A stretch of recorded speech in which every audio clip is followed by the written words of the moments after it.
Salut tout le monde. On espère que vous allez bien. Ça fait un petit moment qu'on ne s'est pas vu. Pourquoi mon cher Thomas ? Tout simplement, ma petite Ancha, parce que nous avons eu la flemme. La grosse flemme. Merci pour les gens qui nous envoyaient des petits messages pour nous demander qu'est-ce qui se passait, pourquoi il n'y avait pas de vidéo, tout ça. On doit vous avouer que ça prend pas mal de temps et en fait on s'est un peu laissé entraîner dans tout ce qui s'est passé. C'est vrai qu'on a laissé filer, mais un peu trop. Donc il est temps, 2023, il est temps d'avoir de bonnes résolutions et de rattraper notre retard. Et donc vous n'allez pas voir ni une, ni deux, mais 3 vidéos pour le prix d'une.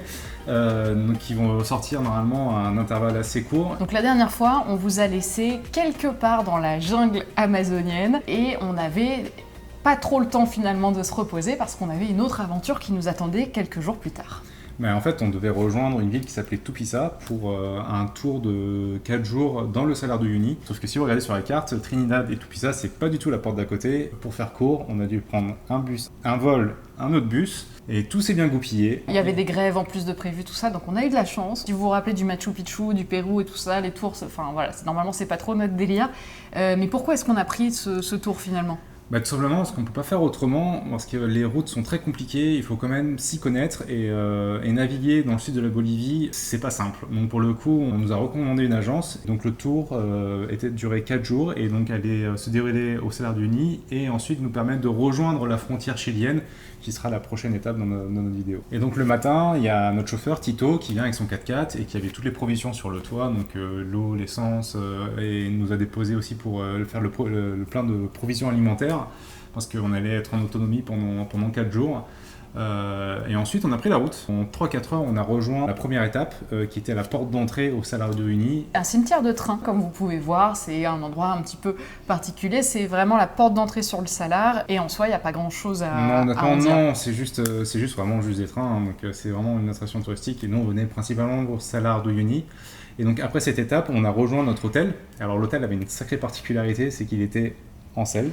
Mais en sel du plafond au sol, c'est-à-dire que le sol c'est du sel, les murs c'est du sel, les tables lits c'est du sel, les tables de nuit c'est du sel, il n'y a que les draps qui n'étaient pas en et le en matelas sel. par chance, sinon ça n'aurait pas été très confortable. Et après nous avoir déposé à l'hôtel, on devait voir le coucher du soleil, coucher du soleil que malheureusement moi je ne verrai pas beaucoup parce que j'ai eu mon premier mal de montagne. Je n'ai eu aucun problème, mais le fait de partir d'Amazonie et d'aller directement, j'ai eu une nuit compliquée cette nuit-là. Faut dire, le Salar est déjà en altitude. À 4000 mètres d'altitude. Mais par chance, Ancha peut vous raconter l'expérience, parce qu'elle l'a bien vu.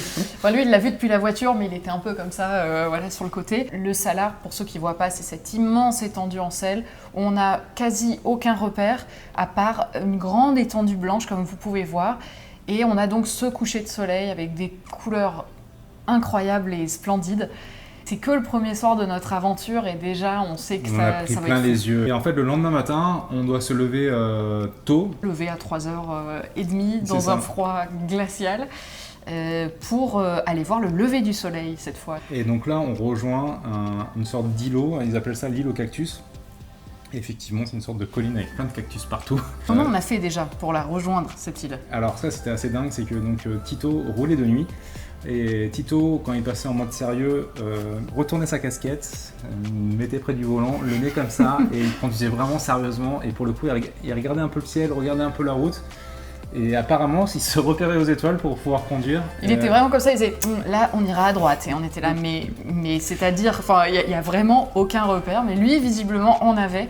Et en plus, c'était dangereux, c'est-à-dire qu'il y a des crevasses de sel dans lesquelles les véhicules peuvent tomber et tout ça. Ça peut être vraiment dangereux. Donc c'est là qu'on a vraiment besoin d'un guide. Et surtout c'était assez dingue parce qu'on voyait des armées de 4x4, mais en fait on voyait juste leurs phares dans la nuit. On savait pas trop à quelle distance ils étaient parce que vu que le Salar est vraiment plat et que pour voir très loin qu'il n'y a aucun obstacle, en fait une voiture qui était à 1 km on pouvait voir ses phares et donc nos perspectives étaient complètement trompées. Pour le coup on arrive sur cet îlot, mais malheureusement l'îlot était... blindé de monde. Oui. C'est le seul, honnêtement, c'est vraiment le seul moment où on aura du monde parce que il y a un îlot au milieu de nulle part, c'est le seul, donc forcément tout le monde va là. Le reste du temps, Tito s'est toujours arrangé pour qu'on soit vraiment tout seul. Donc on s'est dit, bon, pour cette fois, c'est pas très grave. Mais voilà. ça a été rattrapé par le petit déjeuner. Franchement, le petit déjeuner était top. Il faisait froid, mais prendre un café sur une table en sel, des tabourets en sel, avec un bon petit gâteau et des yaourts et des cornflakes, que demander de plus, franchement c'était top. Incroyable. Et en plus, on était bien accompagnés parce qu'on était avec un autre couple de Français. Oui, c'est vrai. Aurélie et Romain, cœur sur vous. On fait un petit coucou. Voilà, vous êtes trop mignons. Ça s'est vraiment bien passé avec Tito aussi. Enfin voilà, le courant passait bien. Donc très vite, on est rentré un petit peu dans une dynamique où voilà, c'était très positif. C'était un enchaînement de waouh, oh, trop bien, trop beau, trop magnifique. Une fois qu'on a fait ce magnifique petit déjeuner, cette fois on est parti vraiment dans le désert de sel et là on était vraiment tout seul. Et c'est là qu'on a pu faire les fameuses photos, on va vous en mettre quelques-unes, où on joue sur les perspectives.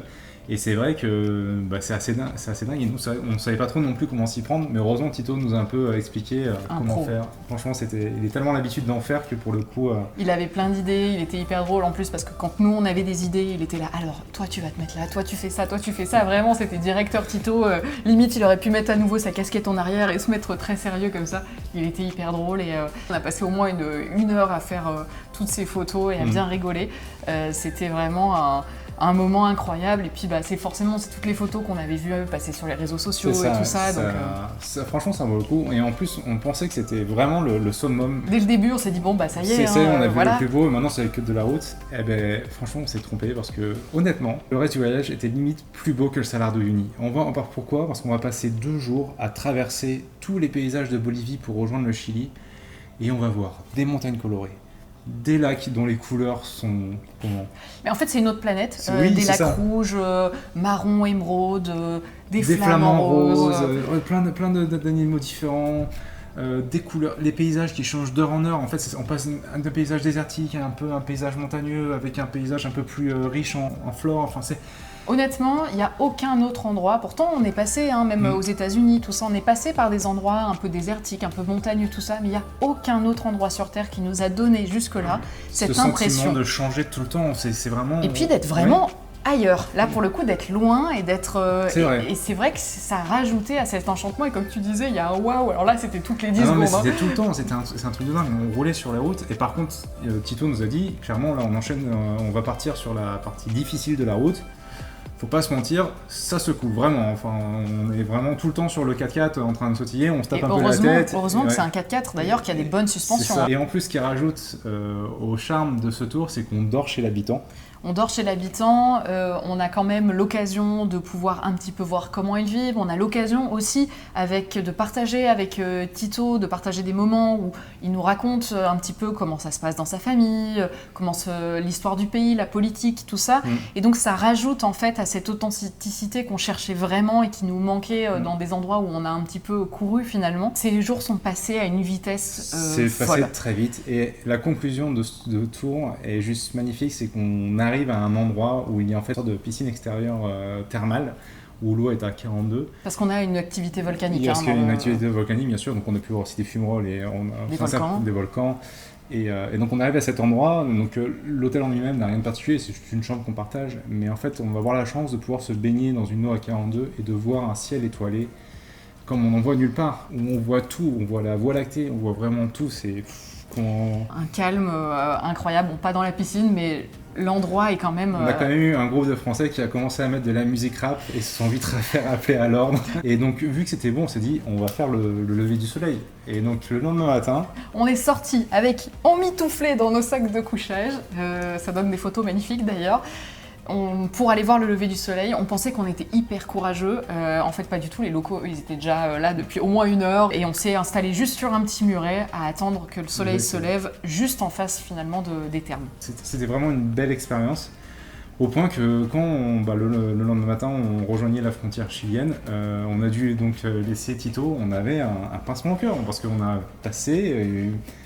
un moment privilégié, voilà. On a été extrêmement chanceux. On a été très chanceux, voilà. Et c'est ce qui a vraiment contribué à ce que ce moment en Bolivie a été magique. Et honnêtement, la Bolivie est pour l'instant notre coup de cœur du voyage. C'était celui qu'on on entendait le moins et qu'au final nous en a apporté le plus. Oui. Et franchement, c'était une des expériences les plus belles qu'on ait pu avoir pendant ce voyage. Et donc si on devait donner qu'un seul conseil pour la Bolivie, c'est prenez vraiment le temps de vous acclimater à l'altitude.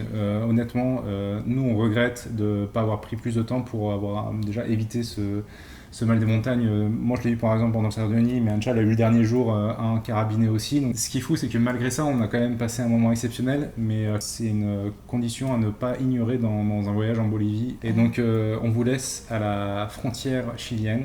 Et on vous dit à très bientôt dans la prochaine vidéo. Alors. Pour vous, ce sera peut-être un petit peu en décalé, mais pour nous, ce sera dans à peu près 20 secondes, vu que voilà, on a décidé, comme on vous a dit, de vous donner tout le contenu qu'on peut. En tout cas, merci aussi. Merci à vous, merci pour les retours, merci pour les commentaires. Et voilà, c'est grâce à vous aussi qu'on continue et qu'on voit que ça vaut le coup de le faire. Donc voilà, n'hésitez pas à continuer à nous envoyer des messages, ça nous fait toujours plaisir. Vous nous manquez. Et on vous dit donc à très bientôt. À très bientôt, on vous embrasse et à très vite. Salut tout le monde.